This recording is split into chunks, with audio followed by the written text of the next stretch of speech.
तो ये 7 दिन की हमने निर्धारित किया था राम कथा। और पहले दिन हमने तुलसीदास जी के बारे में चर्चा किया। ये आपको ये YouTube चैनल पे मिल जाएगा। और कल हमने मंगलाचरण किया। किस तरह से श्री तुलसीदास जी अलग अलग लोगों को प्रणाम करते हुए दुष्टों को भी प्रणाम कर रहे हैं। तो जो भक्त वीडियो ऑन कर सकते हैं वो, अगर सामने बैठे हैं तो वीडियो ऑन करके भी आप सुन सकते हैं।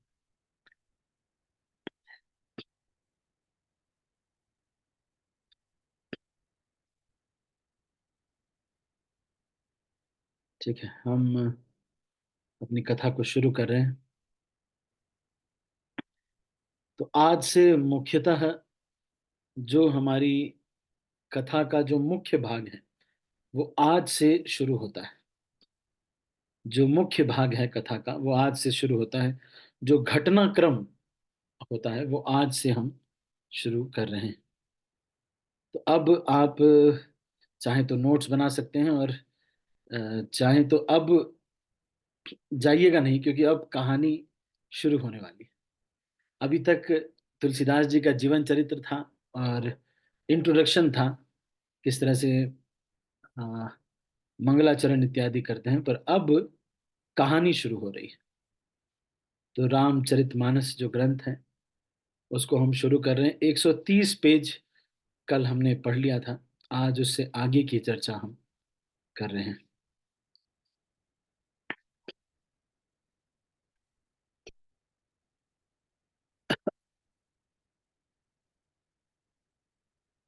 तो अब सारे मंगलाचरण करने के बाद रामचरितमानस जो ये ग्रंथ है, इसमें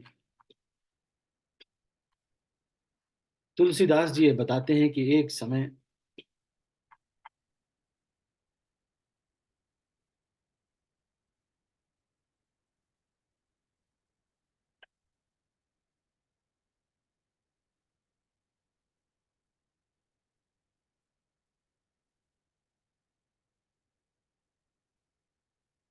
याज्ञवल्क्य मुनि के पास भारद्वाज मुनि आए, और भारद्वाज मुनि भगवान राम के चरित्र को सुनना चाहते थे। तो श्री याज्ञवल्क्य मुनि इस कथा को सुनाने जा रहे हैं, और सुनाते समय ये कह रहे हैं कि मेरा बहुत भाग्य है क्या है कि इस कथा को मैं कह रहा हूं। और यही कथा शिव जी ने पार्वती जी को सुनाई थी। कहते हैं, सोई जस गाई भगत भव तरही, कृपा सिंधु जन हित तनु धरही, राम जन्म के हेतु अनेका, परम विचित्र एक ते एका। तो अब शिव जी के बारे में, पार्वती से जो संवाद हुआ है उसके बारे में याज्ञवल्क्य ऋषि बता रहे हैं। याज्ञवल्क्य ऋषि ये कह रहे हैं कि शिव जी पार्वती जी को संबोधित करते हुए एक दिन कहते हैं कि भगवान राम की जो लीला है इनके बारे में मैं विस्तार से बताऊंगा। सबसे पहले इनके जन्म के कारणों के बारे में जान। हे सुंदर बुद्धि वाली भवानी, मैं उनके दो एक जन्मों का विस्तार से वर्णन करने जा रहा हूं। तुम सावधान होकर सुनो। श्री हरि की जय और विजय दो प्यारे द्वारपाल हैं जिनको सब कोई जानता है।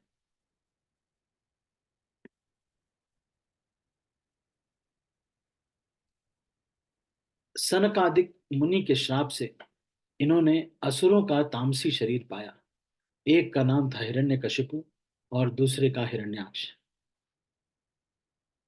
वे युद्ध में विजय पाने वाले विख्यात वीर थे। इनमें से एक हिरण्याक्ष को भगवान ने वराह का शरीर धारण करके मारा। दूसरे हिरण्यकशिपु को नरसिंह रूप धारण करके मारा और अपने भक्त प्रहलाद का सुंदर यश फैलाया। वे ही दोनों जाकर देवताओं को जीतने वाले बड़े योद्धा रावण और कुंभकर्ण नामक बड़े बलवान और महावीर राक्षस हुए जिन्हें सारा जगत जानता है। भगवान के द्वारा मारे जाने पर भी वे इसलिए मुक्त नहीं हुए कि ब्राह्मण के वचन का प्रमाण 3 जन्म के लिए था। अतः एक बार उनके कल्याण के लिए भक्त प्रेमी भगवान ने फिर अवतार लिया। तो एक कल्प में ऐसा इस कारण से अवतार लिया, फिर किसी और कल्प में किस कारण से अवतार लिया। तो कह रहे हैं, कश्यप अदिति तहां पितु माता, दशरथ कौसल्या विख्याता, एक कल्प एहि विध अवतारा, चरित्र पवित्र किए संसार। एक कल्प में इस प्रकार अवतार लिया क्योंकि कश्यप और अदिति ने तपस्या की थी कि भगवान उनको पुत्र के रूप में मिले, और वही कश्यप और अदिति दशरथ और कौशल्या के नाम से प्रसिद्ध है। एक कल्प सूर्य देखी दुखारे, समर जलंधर सन सब हारे, शंभु कीन संग्राम अपारा, दनुज महाबल मरई न मारा। अब एक कल्प में किस लिए भगवान ने अवतार लिया? एक कल्प में मतलब ब्रह्मा जी के एक दिन में ऐसे भी अवतार लिया। कब? कि जालंधर नाम का दैत्य, जो कि किसी से मारा नहीं जा रहा था, शिव जी जो कि त्रिपुरारी हैं, त्रिपुरारी त्रिपुरासुर को मारने वाले हैं, वो भी मार नहीं पा रहे थे। तो फिर भगवान विष्णु ने जा करके उसकी पत्नी का स्त्री व्रत भंग किया, और फिर उस राक्षस को मारा गया। लेकिन क्योंकि उस स्त्री व्रत को भंग किया गया, उसकी पत्नी ने इनको श्राप दिया, और इसकी वजह से भगवान श्री के श्राप को मान करके उस जालंधर को ही एक कल्प में रावण का रूप दिया, और रामचंद्र के रूप में आकर उसको परम मार करके परम पद दिया। एक जन्म का कारण यह था कि रामचंद्र जी ने मनुष्य देह धारण किया। क्यों? हे भारद्वाज मुनि मुनि सुनो, प्रभु के प्रत्येक अवतार की कथा कवियों ने नाना प्रकार से वर्णन किया है। एक कल्प में भगवान, अभी अलग अलग कल्प में बता रहे हैं, एक कल्प में भगवान ने नारद मुनि के श्राप से अवतार लिया। जब ऐसा बोला कि नारद मुनि ने श्राप दे दिया, तो पार्वती को लगा कि अरे, नारद मुनि तो भगवान विष्णु के भक्त हैं, वो कैसे श्राप दे दिया? पार्वती जी बोली, गिरिजा चकित भई सुनि बानी, नारद विष्णु भगत पुनि ज्ञानी, कारण कवन श्राप मुनि दीन्हा, काप राध रमापति कीन्हा, यह परसंग मोहि कहो पुरारी, मुनि मन मोह आचरज भारी। रामायण में यह वर्णन आता है कि पार्वती देवी एक बार अपने पति शिव जी से प्रश्न कर रही हैं कि ये जो गले में मुंडों की माला धारण किए हुए हैं, ये किसकी माला है? शिव जी कहते हैं कि पार्वती, जब जब तुम शरीर छोड़ती हो, नया शरीर धारण करती हो, तब तब ये तुम्हारे ही सर हैं जो मैंने धारण किए। पार्वती अपने पति से पूछ रही हैं कि नारद जी तो भगवान के विष्णु के भक्त और ज्ञानी हैं, वो किस प्रकार से मोहित हो गए? ये मुझे सुनने की इच्छा है। हे पुरारी, यह कथा मुझसे कहिए। मुनि नारद के मन में मोह होना बड़े आश्चर्य की बात है वैसे। बोले बिहसी महेश तब, ज्ञानी मूढ़ न को। कह रहे कि शिव जी मुस्कुराने लगे, अरे पार्वती, इस संसार में कोई ज्ञानी नहीं है, कोई मूर्ख नहीं है। जेहि जस रघुपति करहि जब, सो तस तेहि क्षण होय। लोग बोलते हैं ये ज्ञानी है, ये माया से मोहित नहीं होगा। वो देखो वो मूर्ख है, वो माया से मोहित हो जाएगा। शिव जी ये कह रहे हैं कि बोले बिहसी महेश तब, ज्ञानी मूढ़ न कोई। जेहि जस रघुपति करहि जब, सो तस तेहि क्षण हो। तब महादेव जी ने हंसकर कहा, ना कोई ज्ञानी है, ना मूर्ख। श्री रघुनाथ जी जब जिसको जैसा करते हैं, वह उसी क्षण वैसा ही हो जाता है।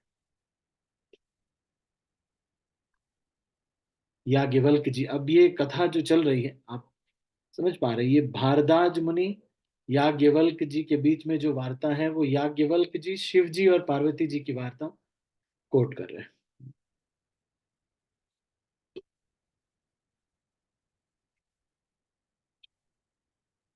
एक समय की बात, शिव जी ये कहानी सुना रहे हैं। एक समय की बात, नारद मुनि विचरते विचरते हिमालय के पर्वत पर गए और वहां बहुत ही सुंदर एक गुफा देखी। गुफा के पास में ही गंगा जी बह रही थी और बहुत ही सुंदर वहां पर आश्रम था। नारद जी को बहुत अच्छा लगा वहां पर। नारद जी को लगा कि यहीं बैठ करके अपना चैंटिंग हियरिंग रीडिंग करते हैं, अपनी साधना करते हैं। और फिर उनको याद आया कि श्राप है मुझे दक्ष प्रजापति का, कि मैं कहीं एक स्थान पर ठहर नहीं सकता। लेकिन उस श्राप की भी भगवान के स्मरण मात्र से गति रुक गई और नारद मुनि वहीं पर बैठ करके भगवान में मन लगाकर उनकी समाधि लग गई। नारद मुनि को तपस्या देख करके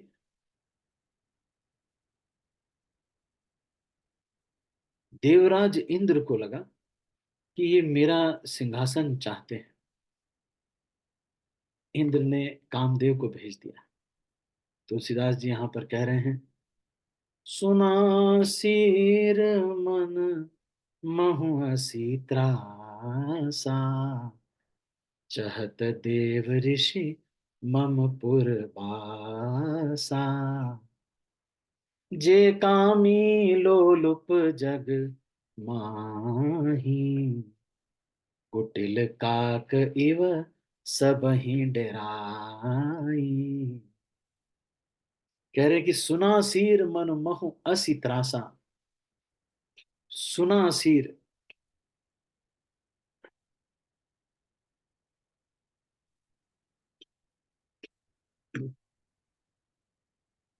इंद्र के मन में ये डर हो गया। असी त्रास, ऐसा डर हो गया क्या? चहत देव ऋषि मम पुरवासा। देव ऋषि मेरा अमरावती चाहते हैं। जे कामी लोलुप जग माही, कुटिल काक इव सबहि डराई। कह रहे हैं कि जो लोग के अंदर दो चीजें होती, एक तो काम वासना, दूसरी लोभ, ज्यादा मैं ले लूं। ज्यादा जिसके अंदर ये दो चीजें हैं, कामी और लोलुप, इस जग में जैसे कौवा कुछ खाते समय इधर उधर देखता रहता है, डरता रहता है, वैसे ही वो सबसे डरते हैं। जिसका अपना कुछ स्वार्थ नहीं, वो भय क्यों करेगा? लेकिन जो कामी होता है, लोभी होता है, उसको लगता है कि मेरे मेरी चीजें कोई और न ले ले, तो वो हमेशा कौवे के जैसे डरता रहता है। कुटिल काक इव सब ही डेराही। ऐसा व्यक्ति कुटिल कौवे की तरह होता है। उसको सबसे डर लगता है, किसी को पता न चल जाए कि किस तरह से मैं अपने बैंक में बहुत सारा बैलेंस इकट्ठा करके रखा है। चुपके चुपके मेरा बैलेंस बढ़ रहा है। शिल प्रभुपाद ये कहते हैं, भक्ति सिद्धांत सरस्वती ठाकुर ये कहते हैं, कनक कामिनी दिवस यामिनी,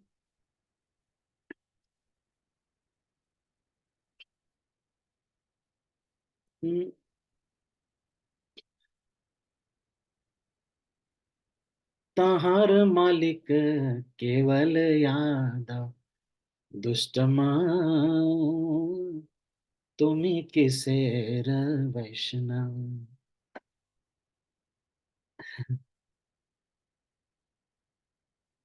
जैसे मूर्ख कुत्ता सिंह को देख के सूखी हड्डी लेके भागे और ये सोचे कि कहीं सिंह उससे छीन न ले हड्डी को, उसी तरह से इंद्र ये सोच रहे थे कि नारद जी मेरा राज्य छीन लेंगे।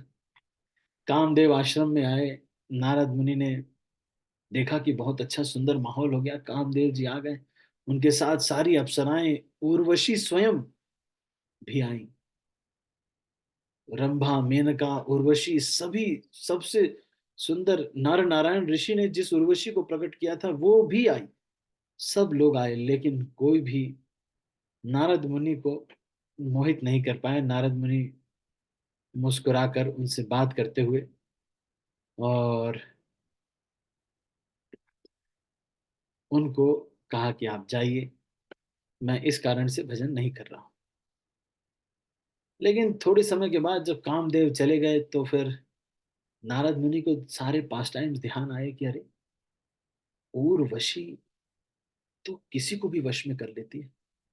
कामदेव स्वयं भी आए थे, रति के साथ मेरे ऊपर पांचों बाण चलाए, स्पंदन, मोहन, लेकिन फिर भी मैं मोहित नहीं हुआ। अरे मैं कितना महान हूं। जो शिव जी ने कामदेव को भस्म कर दिया था, उनके पास जा करके नारद मुनि ने बताया, अरे शिव जी, सुनिए आज क्या हुआ ना, बड़ा बढ़िया काम किया। बगल ही में रहते थे हिमालय पे, तो कैलाश पर्वत पे जाके शिव जी को बोलने लगे, आपको क्या बताएं, कामदेव आए थे, इंद्र ने भेजा था, कुछ मेरा उखाड़ नहीं पाए।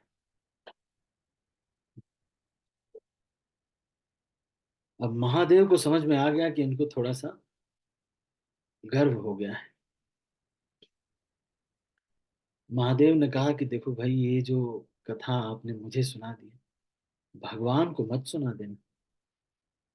नारद जी को लगा कि ये मेरा फेम बढ़े, ये नहीं चाहते लग रहा है। भगवान देखिए अपने भक्तों के साथ कितना कौतुक करते हैं।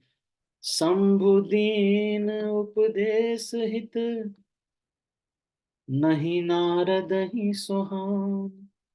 भारद्वाज कौतुक सुनहु, हरि इच्छा बलवान। हरि की इच्छा कितनी बलवान है, कितना ज्ञानी व्यक्ति भी मोहित हो जाता है।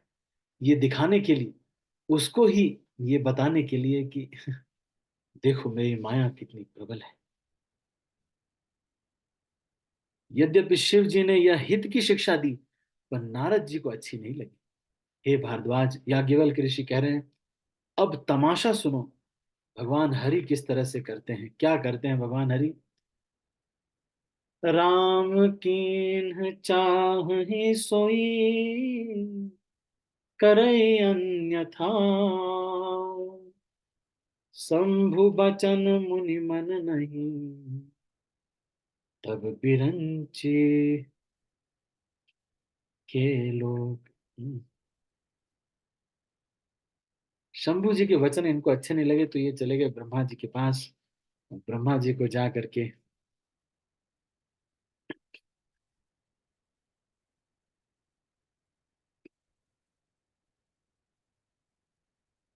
वहां जा ब्रह्मलोक चले गए, लेकिन कुछ दिन बाद उनको लगा कि चलो शिव जी ने कुछ बोला होगा, ठीक ही बोला होगा। लेकिन बहुत समय के बाद उनको लगा कि अरे, इतना बड़ा मैंने विजय प्राप्त की थी, एक बार भगवान को तो बताना चाहिए, बनता तो है। जा करके वीणा लिए बजाते बजाते पहुंच गए भगवान के पास। भगवान के पास पहुंचे और सब कुछ बता दिया। नारद मुनि वहां पहुंचे तो भगवान अपने आसन से उठ गए और आसन पे, एक आसन पे बैठा करके बोले कि हे मुनि, आज आपने बहुत दिनों पर हमारे ऊपर दया की। भगवान देखिए, क्षीर सागर में भगवान नारद मुनि आए हैं तो इस तरह से बोल रहे हैं। तो नारद मुनि ने सोचा कि अरे शिव जी ने बोला तो था, लेकिन मोटिवेशन थोड़ा धीरे ढीला हो गया, और नारद जी ने कामदेव का सारा चरित्र भगवान को कह दिया। इस संसार में कौन है जो भगवान की माया से मोहित नहीं हो सकता। काम रचित नारद सब भाषे, यद्यपि प्रथम बरजी शिव राखे। यद्यपि शिव जी ने बताया था, अति प्रचंड रघुपति कै माया, जहि न मोह अस को जग जाया। ऐसा कौन इस जग में जन्म लिया है, जग जाया मतलब इस संसार में कौन जन्म लिया है जो मोहित न हो जाए इस भगवान की माया से। रूख बदन करी बचन मृदु, बोले श्री भगवान, तुम्हरे सुमिरन ते मिटई, मोह मार मदमान। क्या कहानी है सुनिए। लेकिन भगवान का जो भक्त है, इस कहानी को फिर से, अपने ही मोहित होने की कहानी को फिर से जाके नारद मुनि भी कहेंगे आगे चल के। भगवान का भक्त अपने माया देवी के द्वारा, भगवान की माया के द्वारा मोहित होने को बार बार फिर से सुना रहा है।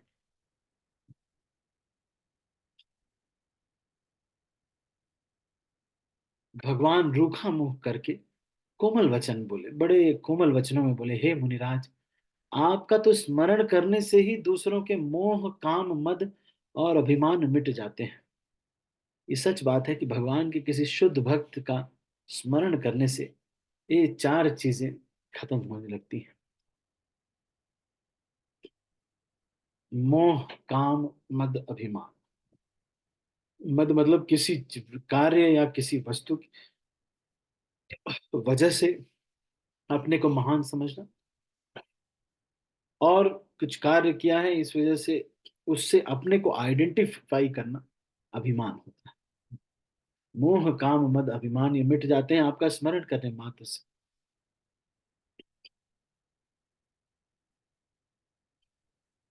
फिर भगवान ने कहा कि आपको मोह कभी पराजित नहीं कर सकता। हे मुनि सुनिए, मोह तो उसके मन में होता है जिसके हृदय में ज्ञान वैराग्य नहीं है।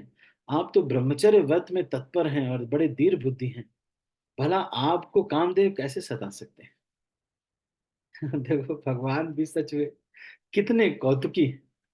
अपने भक्त के साथ ही लीला करते हैं। नारद कहे सहित अभिमाना, कृपा तुम्हारी सकल भगवाना, करुणा निधि मन दीखि बिचारी, उर अंकिरेव गर्भ तरु भारी। बाद में नारद मुनि ने यह भी कह दिया, अरे भगवान सब आपकी कृपा है। छोटा सा, जैसे कभी कभी ऐसा होता है कि कोई भक्त हमको भक्ति में जोड़े रहते हैं स्टार्टिंग में, हम भी लेकिन इतना गर्वित हो जाते हैं थोड़ा, तो हम भी कहते हैं कि I am thankful to all the devotees who have contributed to my life, all the gurus. एक व्यक्ति ने थप्पड़ मार के आपको भक्त बनाया है, वो उसको थैंक यू नहीं बोल रहे, क्योंकि नाम ले लेंगे तो लोगों को क्लियर हो जाएगा, इसलिए नाम ले लेते। या फिर क्रेडिट दे दो भगवान को, प्रभुपाद को। इसलिए हमारे राधे श्याम प्रभु ये कहते हैं, when you want to see faults, see in the mirror, and when you want to give credit, when you want to give credit, see in the window. मतलब अपने अगल बगल देखिए, यही तो वो भक्त हैं जिनकी वजह से आप ये कर पा रहे हैं। उनका नाम लीजिए भाई, वही है जो लोग, वो लोग कर रहे हैं। जैसे एपीजे अब्दुल कलाम, जब पहली बार मिशन फेल हो गया तो उन्होंने अपने ऊपर सारा क्रेडिट ले लिया। उन्होंने अपने बायोग्राफी में लिखा हुआ है, उनके बायोग्राफी में कि, लेकिन जब सक्सेसफुल हुआ तो अपने जो साथ वाले नीचे वाले थे सबको आगे कर दिया कि आप लोग इन लोगों की वजह से हुआ, और वो लोग ही जाकर के प्रेस इंटरव्यू दे रहे थे।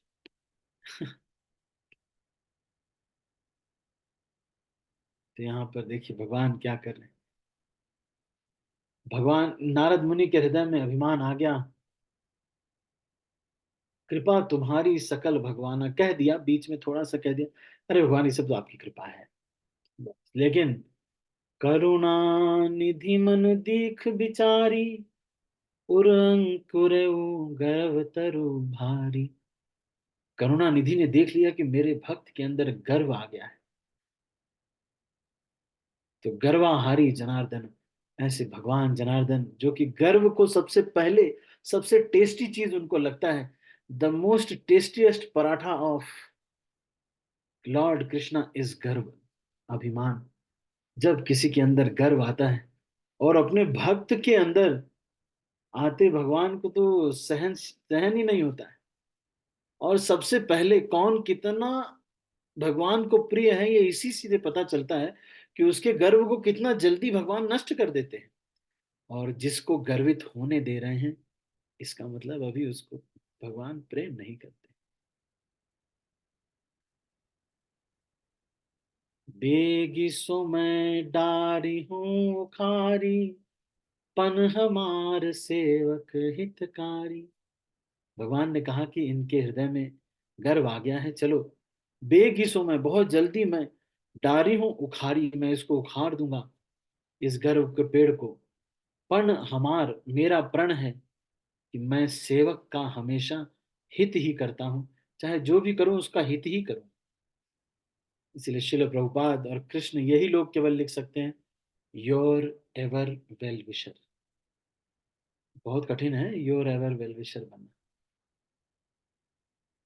मुनि कर हित मम कौतुक होई, अवश्य उपाय कर भी मैं सोई। तो भगवान ने क्या किया देखिए। भगवान ने कहा कि मैं,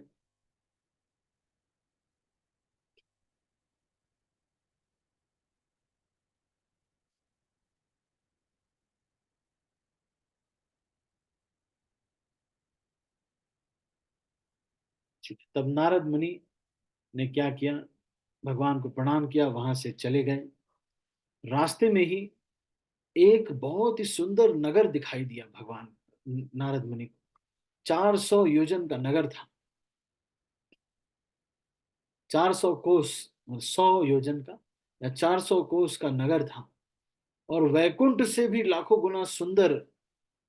उसमें राजा का नाम था शील निधि, नाम के एक राजा राज्य करते थे। और सब नारी नर इतने सुंदर थे मानो कामदेव और रति ही हो। उस राजा की एक कन्या थी जिसका नाम था विश्व मोहिनी।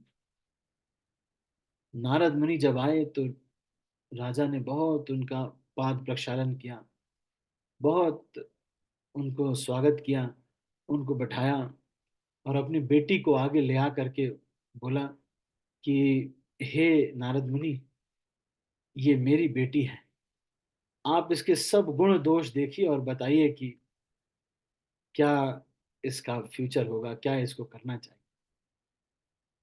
नारद मुनि ने देखा, लेकिन इस बार स्त्री को देख करके वो मोहित हो गए। इतने सालों साल हो गए, इतने युग युग बीतते गए, आज तक कभी किसी स्त्री को देख करके मन मोहित नहीं हुआ था। पर आज क्या हुआ, नारद मुनि सिर से पांव तक उसको देख रहे थे, सारा वैराग्य भूल गए, बड़ी देर तक उसकी ओर देखते ही रह गए। देखी रूप मुनि बिरति बिसारी, बिरति मतलब विरक्ति सारी, बिसर गई। बड़ी बार लगी रहे निहारी, बार बार उस बिटिया को निहार रहे। लक्षण तासु बिलो की भुलाने, हृदय हर्ष नहीं प्रगट बखाने। अब उसके जो आध्यात्मिक और उसके आत्मा और उसके उसका तो देखना था, उसको देखने के बजाय उसके शारीरिक चाल ढाल इत्यादि को देखने लगे। मुनि भूल गए कि मैं बैरागी हूँ। अरे मैं तो लाल कपड़े में भाई, ड्रेस ड्रेस लाल कपड़ा, भूल गए। और हृदय में एकदम खुश हो गए कि अरे देखो, मेरे लायक एकदम स्त्री आ गई, ये तो एकदम, she is my good wife. सच बात है, दुनिया में भगवान ने सबको किसी न किसी के लिए बनाया है। ऐसे कौन सोचने लगे? नारद मुनि सोचने लगे। अब लेकिन ये सब तो बोल नहीं सकते कि इसके होंठ बहुत अच्छे हैं, गाल बहुत अच्छे हैं, तो इसे बोलने में थोड़ा शर्म लगेगी ना, सैफरॉन ड्रेस में कैसे बोलेंगे? तो नारद मुनि ने कहा कि जो इसे ब्याहेगा वो अमर हो जाएगा, रणभूमि में कोई उसे जीत नहीं पाएगा। इस तरह से बहुत सारा कुछ बोलने लगे। अब लेकिन नारद मुनि के मन में आ गया कि मुझे इसी कन्या से विवाह करना है। तो उन्होंने कहा कि ऐसा करिए, आप इसका स्वयंवर रचिए और सारे राजाओं को बुला करके इसका स्वयंवर करवाइए, है ना। अब इनको लगा कि मैं ही स्वयंवर में चला जाऊंगा और इससे मैं ही शादी कर लूंगा। लेकिन नारद मुनि को लगा कि मैं इतना सुंदर तो हूं नहीं, तो मैं क्या करूं?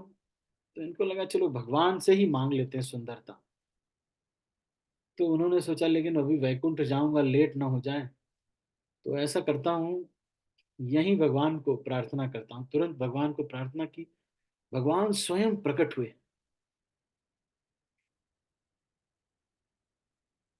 बहुविधि विनय कीन्ही ते ही काला, प्रगटे हो प्रभु कौतिकी कृपाला। बहुत प्रार्थना करने लगे, O Krishna, please make me beautiful, O Krishna. बहुत सुंदर प्रार्थना करने लगे। प्रभु बिलो के मुनि नयन जुड़ाने, हुई ही काजू ही हर्षानी। भगवान देखिए, भगवान क्या, भगवान तुरंत प्रकट हो गए। उस समय नारद मुनि जी ने भगवान को बहुत प्रकार से विनती की, तब लीला में कृपालु प्रभु प्रकट हो गए।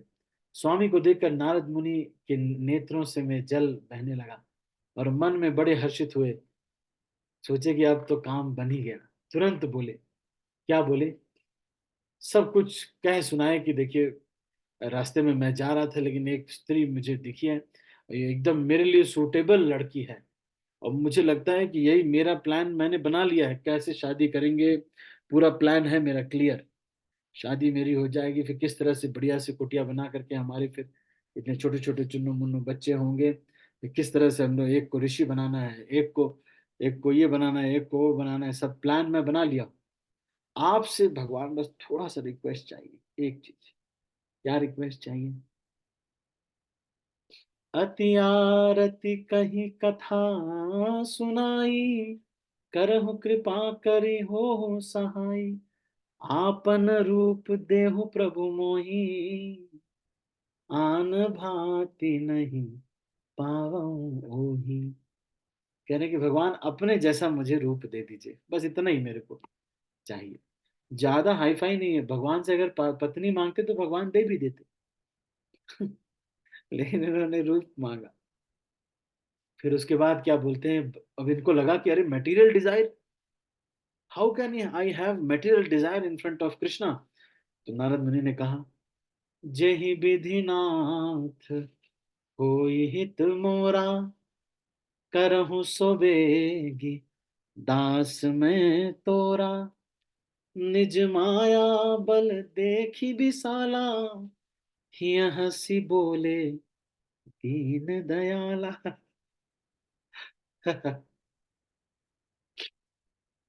तो भगवान का वहां पे दो ही जोक है। आप जानते हैं क्या जोक है? दो ही जोक है भगवान के लिए, दो ही आनंद है। भगवान जब वहां पे राधा रानी के साथ बैठते हैं तो दो ही जोक है, दो ही बातें होती। एक तो भक्त किस तरह से किसी भी परिस्थिति में भक्ति कर लेता है और माया से विजय प्राप्त कर लेता है। या फिर एक, किस तरह से मेरा भक्त देखो जो है ये स्ट्रगल करता है, या किस तरह से माया जीत जाती है। तो ये बस यही जोक इनके चलते रहते।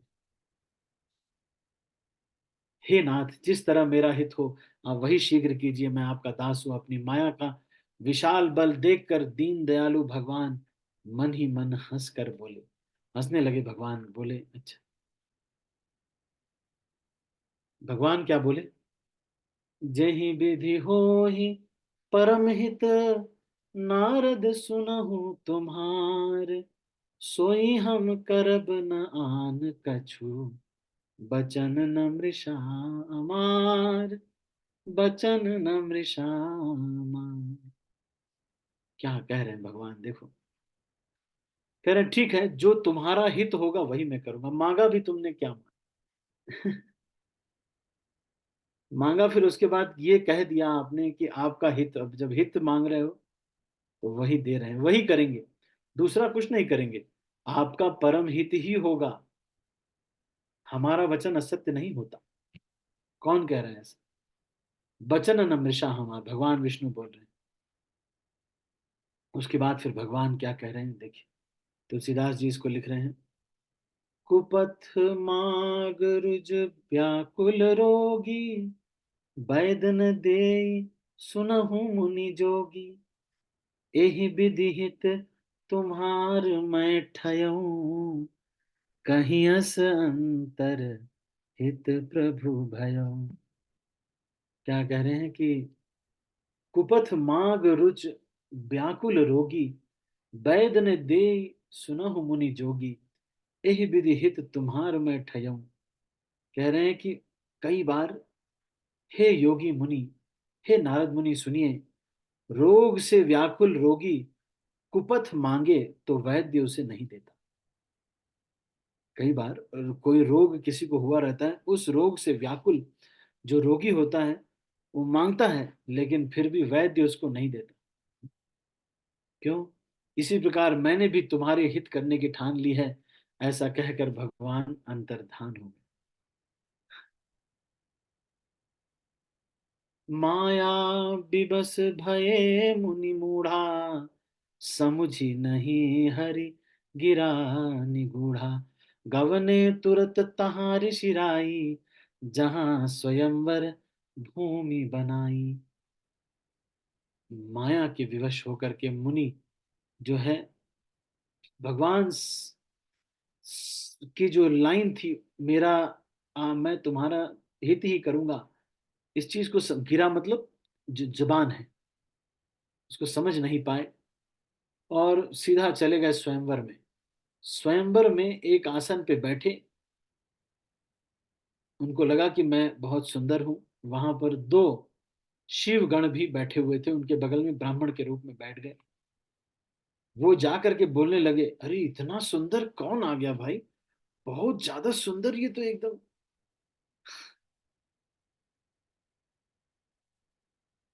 उनको पता था सारा कुछ, लेकिन वो मजाक करने लगे। अब ब्राह्मण के वेश में थे, कोई समझ नहीं पाया। नारद मुनि को उनके शब्द पे विश्वास हो गया कि हाँ, मैं बहुत सुंदर हूँ, बहुत सुंदर लग रहा हूँ। अब नारद मुनि तो वो स्त्री के मोह में पागल थे, उसके शरीर के अंग वो सब देख करके एकदम, क्या है ना। कुछ भी उनको समझ में ही नहीं आ रहा।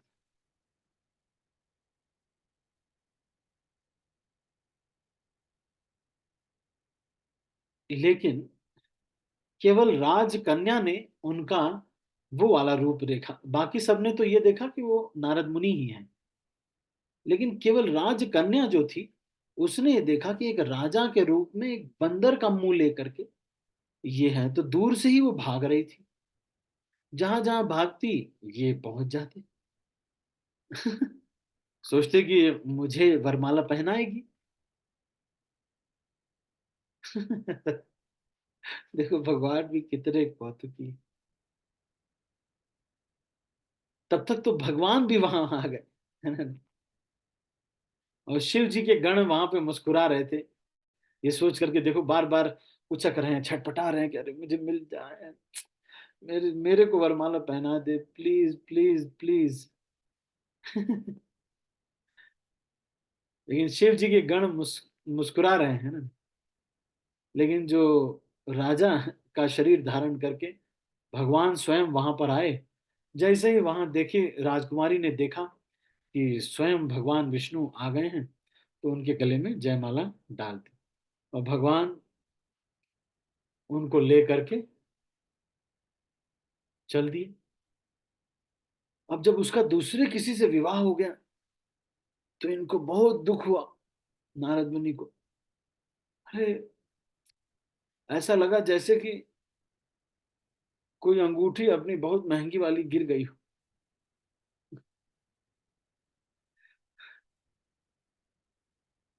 तो शिव जी के जो गण वहां पर बैठे हुए थे ब्राह्मण के रूप में, बोले यार अपना मुंह देकर तो आओ, थोड़ा पता चलेगा, शीशे में देखो मुंह। नारद मुनि के पास शीशा तो था नहीं, बेचारे ब्रह्मचारी क्या करेंगे शीशा। शीशा कभी यूज ही नहीं किए थे। पास में पानी था, वही पानी बस देखा, उसमें देखा अपना मुंह तो एकदम बंदर के जैसे। शिव जी के गणों को एकदम श्राप दे दिया। उनको कहा कि जाओ तुम लोग राक्षस बन जाओ। हैं? अब वहां से वो चल दिए नारद मुनि, लेकिन एकदम गुस्से में थे। तब दोबारा जब पानी में देखा तो एकदम नारद मुनि के रूप में आ गए। अब असली रूप आ गया। फिर भी उनको संतोष नहीं हुआ, लेकिन होंठ एकदम फड़क रहे थे, मन में बहुत क्रोध था। सीधा पहुंचे, भगवान के पास चलेंगे और उनसे पूछेंगे ऐसा मुंह बनाया मेरा। रास्ते में ही भगवान मिल गए, ज्यादा दूर जाना नहीं पड़ा। रास्ते में भगवान मिले। अब देखिए भगवान से नारद मुनि क्या करे। अब सोचिए, भगवान भी और ज्यादा मजे ले रहे हैं। भगवान आ रहे हैं, उनके साथ लक्ष्मी जी भी हैं। अच्छा, भगवान अकेले बेइज्जती नहीं कर रहे हैं। कर रहे हैं। लक्ष्मी जी भी हैं और वो राजकुमारी भी है जिससे वो विवाह करना चाहते हैं बेचारे। अब उसी गर्लफ्रेंड के सामने ही इंसल्ट कर, बताओ कितनी बुरी बात है। अब भगवान देखिए, भगवान ऐसे बोल रहे जैसे कुछ हुआ ही नहीं। अरे कहाँ जा रहे हैं भाई, बहुत जल्दी में है आप, हैं? कहाँ जा रहे हैं। अब नारद मुनि क्या कह रहे हैं, मन में तो क्रोध था, एकदम क्रोध था, है ना नहीं। एक तो गर्लफ्रेंड को लेके चले गए, उसके बाद गर्लफ्रेंड के साथ मेरे से मिलने आए हो, हैं। नारद मुनि बोलते हैं, पर संपदा सकहु नहीं देखी, तुम्हरे ईर्षा कपट बिसेखी, मथत सिंधु रुद्र ही बौरायो, सुरन प्रेरी विष पान करायो। भगवान तो क्या बोले। नारद मुनि ये कह रहे हैं कि तुमको दूसरों का सुख तुमको देखा नहीं जाता है। कपटी, ईर्ष्या, इतना तुमको दूसरों का सुख नहीं देखा जाता। समुद्र मंथन करवाते हो, देवताओं से मेहनत करवाते हो, असुरों से मेहनत करवाते हो, और बीच में शिव जी को तो दे दिया वो विष पीने को। और मेहनत ये लोग करें, और खुद के लिए जो कौस्तुभ मणि थी वो, और अपनी लक्ष्मी जी वो तो खुद ही ले गए, हैं? असुरों को मदिरा दे दी, शिव जी को विष दे दिया। क्या कह रहे हैं, असुर सुरा विष संकर ही, आप रमा मनि चारु, स्वार्थ साधक कुटिल तुम, सदा कपट व्यवहार। क्या कह रहे हैं नारद मुनि, देखिए क्या कह रहे हैं। असुर सुरा विष संकर ही, आप रमा मन चारु, स्वार्थ साधक कुटिल तुम, सदा कपट व्यवहार। कह रहे हैं कि असुरों को मदिरा और शिव जी को विष देकर तुमने स्वयं लक्ष्मी और कौस्तुभ मणि ले ली। तुम बड़े धोखेबाज और मतलबी हो, सदा कपट का व्यवहार करते हो। किसको बोल रहे हैं, भगवान विष्णु को, नारद मुनि बोल रहे हैं। देख रहे हैं क्या। परम स्वतंत्र न सिर पर कोई, भावई मन ही करहु तुम सोई, भले ही मंद मंद ही भल करहूं, विस्मय हर्ष न ही कछु धरहूं। क्या कह रहे हैं कि तुम परम स्वतंत्र हो, सिर पर कोई है तो नहीं डांटने वाला। यही तुम्हारा प्रॉब्लम है, हैं? इससे जब जो मन में आता है वही करते हैं। अब इनके ऊपर कोई है तो है नहीं, वही करते हो। जो भला है बुरा है कुछ समझ में आता नहीं, कुछ भी कर रहे हैं। फिर क्या कह रहे हैं, डहकी परिचय हूँ सब काहू, अति असंक मन सदा उछाहू। कर्म शुभ तुम ही न बाधा, अब लगी तुम ही न काहू साधा। कह रहे हैं कि सबको ठग ठग के तुम एकदम निडर निडर हो गए, सबको ठगते हो। हम्म? ये ठगने का ही तुम्हारा काम, इसमें एक्सपर्ट हो गए। कोई सगा नहीं जिसको ठगा नहीं। भगवान को बोल रहे हैं कि सबको ठगते हो हैं? ये ठगने में ही तुम्हारा उत्साह रहता है। शुभ अशुभ कर्म तो तुम्हारी बाधा तो देते नहीं है, इसीलिए तुमको अभी तक कोई ढंग का एक्चुअली चैलेंज मिला नहीं ना। ये है मेन प्रॉब्लम। ये सब जो मिले मूर्ख लोग मिले, तुम बेवकूफ बना देते हो उसको। कौन कह रहा है? नारद मुनि कह रहे हैं भगवान विष्णु को।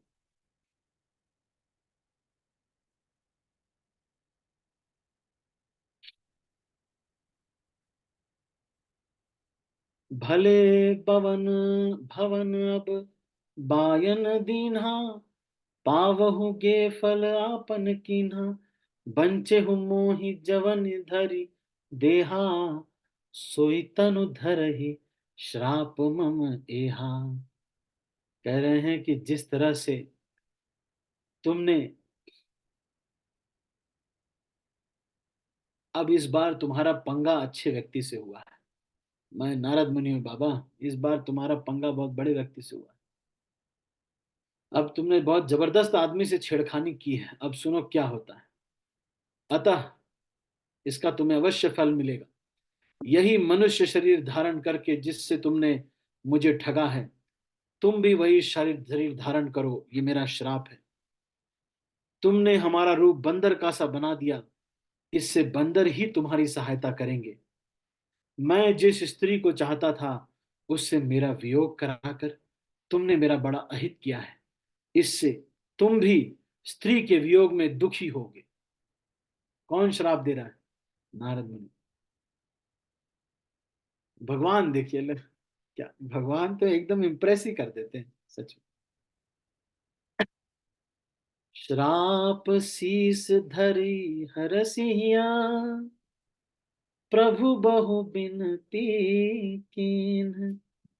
निज माया के प्रबलता, करषि कृपा निधि लीन। क्या कह रहे हैं देखिए। अपने भक्त के श्राप को सर पर धारण करके, हृदय में हर्षित होकर के प्रभु ने विनती किया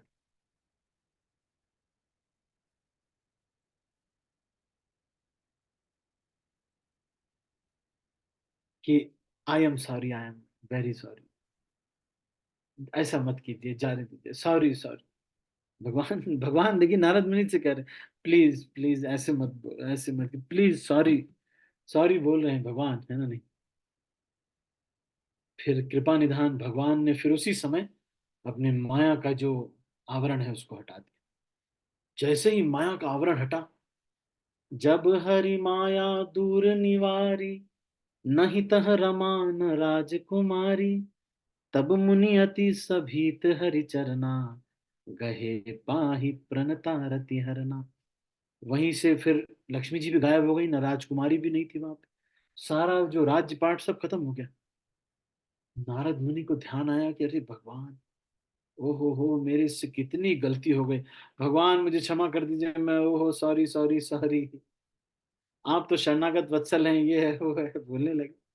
भगवान, मेरा श्राप मत मानिए, कोई बात नहीं, मिथ्या कर दीजिए उस श्राप को, कोई बात नहीं। लेकिन भगवान ने कहा कि नहीं नहीं, तुम मेरे भक्त हो, तुम्हारा कभी अहित, तुम्हारा शब्द गलत नहीं हो सकता।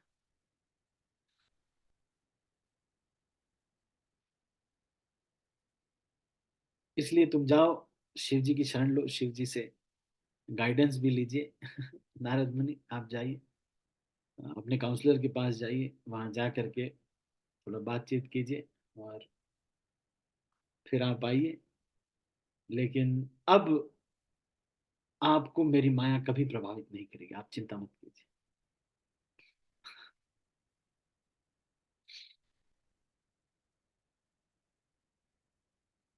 जो शिव जी के गण थे वो फिर आगे चलकर मिले उनसे। जब मिले तो उन्होंने भी क्षमा मांगी कि हम तो ऐसे ही फंस गए। तो नारद मुनि ने कहा कि ठीक है, जाओ तुम लोग राक्षस तो बनोगे लेकिन तुम बहुत तेजस्वी, ऐश्वर्यशाली और बलशाली होगे और सारे विश्व को जीत लोगे। और भगवान विष्णु मनुष्य शरीर धारण करके तुम्हारा उद्धार करेंगे।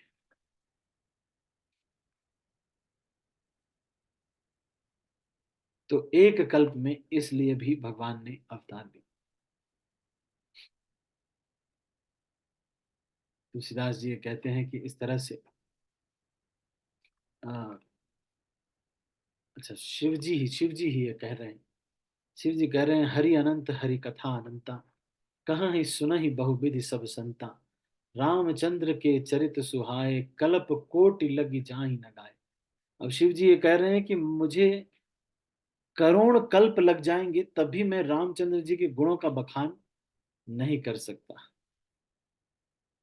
फिर शिव जी कहते हैं, यह प्रसंग मैं कहा भवानी, हरि माया मोह हहि मुनि ज्ञानी। कह रहे हैं कि ये प्रसंग मैं इसलिए कह रहा हूं, भगवान हरि की माया बड़ी बलशाली है और बड़े बड़े मुनि और ज्ञानियों को भी मोहित कर सकती है। प्रभु कौतुकी प्रणत हितकारी, सेवत सुलभ सकल दुखहारी। और भगवान प्रभु तो और लीलामय है, उनका तो यही दो ही जोक है। एक तो भगवान का भक्त विजय कैसे प्राप्त करता है माया से, और माया किस तरह से मेरे भक्त को परेशान कर रही है, यही दो जोक है। यही डिस्कस करते रहते वहां बैठ करके। भगवान वहां पे बैठ करके अंबानी जी को नहीं देख रहे हैं, आप चिंता मत करना। भगवान जूम करके इस्कॉन के डिवोटीज को देख रहे हैं जो भक्त बन रहे हैं, उनके साथ सारी लीलाएं हो रही हैं, भगवान वहां पर फोकस कर रहे हैं। अंबानी तो अपने प्रारब्ध से आगे बढ़ रहे हैं। सुर नर मुनि को नाही जेही, न मोह माया प्रबल, अस विचारी मन माहि भजे, महामाया पति हिल। कह रहे हैं, देवता मनुष्य और मनुओं में से ऐसा कोई नहीं है जिसे भगवान की महान बलवती माया मोहित न कर दे। मन में ऐसा विचार कर उस महामाया के स्वामी श्री भगवान का भजन करना चाहिए। ओ कृष्णा, ये तो समय बहुत हो गया। 2 मिनट हमारे पास समय अभी बाकी है, तो हम इसको अभी यहीं पर, 1 मिनट, इसको हम अभी अ, यहीं पर समाप्त करते हैं। इस कथा के बाद अब भगवान के और भी एक विचित्र,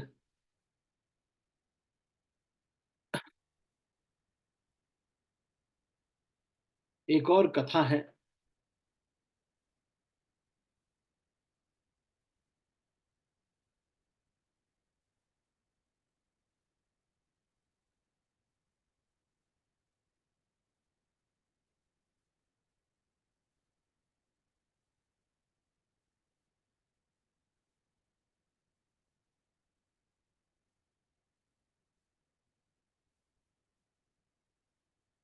एक और कथा जिसके कारण भगवान का यहाँ प्राकट्य हुआ, उसके बारे में बता रहे हैं, स्वयंभू मनु और शत्रुपा के बारे में।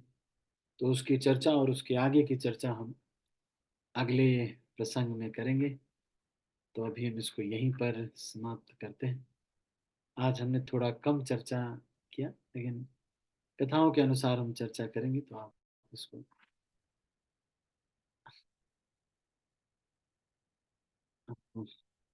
श्रवण कीजिएगा। तो अब आज की चर्चा में से यदि आपका कोई प्रश्न हो, कुछ कहना चाहते हैं, कोई टीका टिप्पणी, या किसी को ऐसा लगता है कि प्रभु जी हमारे साथ भी ऐसा ही हो रहा है, तो ऐसे कोई बात नहीं। इस्कॉन के भक्ति हैं जिनके ऊपर भगवान जूम करके देख रहे हैं, और क्या आप समझ रहे हैं अंबानी के साथ लीला होगी? मानिए अपने कर्म फल से कर रहे हैं सब काम की। प्रमोद गुप्ता प्रभु जी। यस प्रभु जी। हरे कृष्णा प्रभु जी, दंडवत प्रणाम। धन्यवाद प्रणाम। यस प्रभु जी। प्रभु जी, जो अभी नारद जी ने जिन दो शिव जी के गणों को श्राप दे दिया था, तुम असुर बन जाओ, हाँ हाँ। प्रभु जी वो कौन से असुर बने थे जो है? यही भगवान एक एक कल्प में किस किस कारण से आए, इन्होंने क्या किया, तुलसीदास जी ने सारे कल्प की कथाओं को यहाँ पर बता रहे हैं। तो हर एक कल्प ब्रह्मा जी के अलग अलग दिनों में राम जी अलग अलग कारणों से आए हैं। तो एक कल्प में ये भी कारण रहा कि वो जो दो असुर थे जो हंस रहे थे, शिवगण थे, वो दोनों आगे चल के फिर रावण और हिरण्य और कुंभकर्ण बने। है ना प्रमोद गुप्ता प्रभु जी। ठीक है प्रभु जी, हरे कृष्णा प्रभु जी, दंडवत प्रणाम। प्रणाम। हरे गंभीरावासी कृष्णा प्रभु जी, दंडवत प्रणाम प्रभु जी। प्रणाम प्रभु जी। प्रभु जी, जैसे कि आपने बोला कि अभी नारद मुनि भ्रमित हुए भगवान की माया से, और फिर इतना मतलब ऐसा बोल रहे भगवान के बारे में कि आप ऐसे हो, कपटी हो, छलिया हो। मतलब इतने शुद्ध भक्त ऐसा बोल रहे हैं। तो ये असुर जो है ये भी बोलते हैं। तो ये दोनों को दृष्टि, हमारे ये देखने का जो दृष्टि है, तो हमारा कैसा दृष्टि होना चाहिए? जो असुर भी ऐसे ही बोलते हैं ना कि आप छलिया हो, जैसे कि हिरण्याक्ष भी बोल रहा है भगवान को, हिरण्यकशिप भी बोलते हैं। और ये नारद मुनि भी अभी इसी माया में भ्रमित होकर ऐसे बोल रहे हैं। तो वो भी माया है, ये भी माया है, इसमें मतलब क्या अंतर है? इसको किस दृष्टि से हम देखें? जो भगवान का जो भक्त होता है, ये जो हरिनाम हम लेते हैं, ये जो संकीर्तन हम कर रहे हैं, ये सब बहुत बड़ी बड़ी चीज है।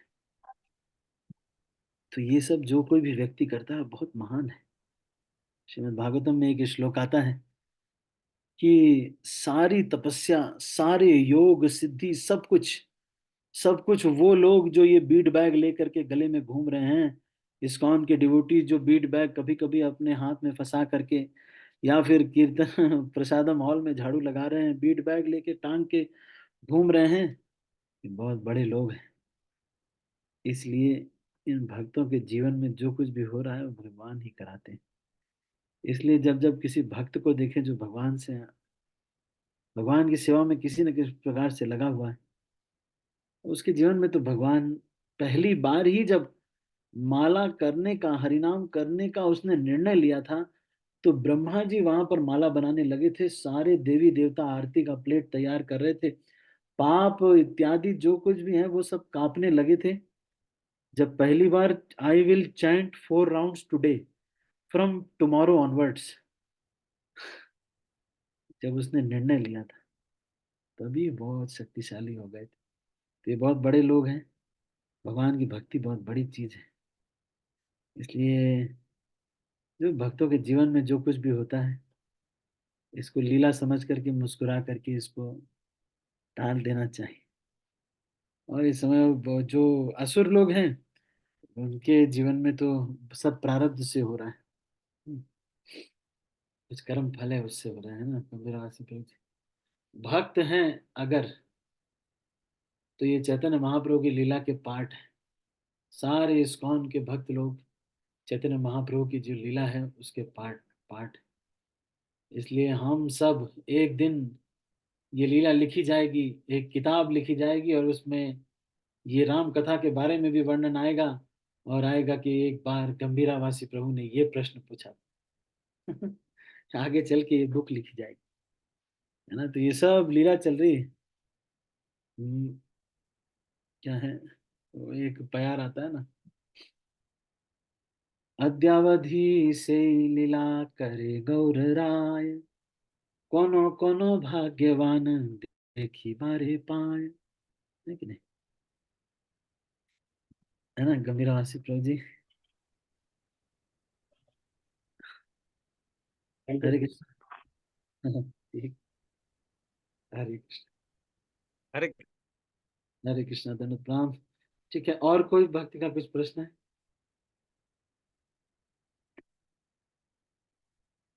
ठीक है, तो मिलते हैं हम कल शाम को 8:30 बजे इसी चैनल पर। जो लोग सुबह आना चाहते हैं, सुबह भी आ सकते हैं, 6:45 बजे। हम 6:45 से 7:15 भी सुबह करते हैं, थोड़ा वैष्णव गीत गाते हैं। और इसी चैनल पे आप लोग आ सकते हैं, और बाकी शाम को मिलते हैं।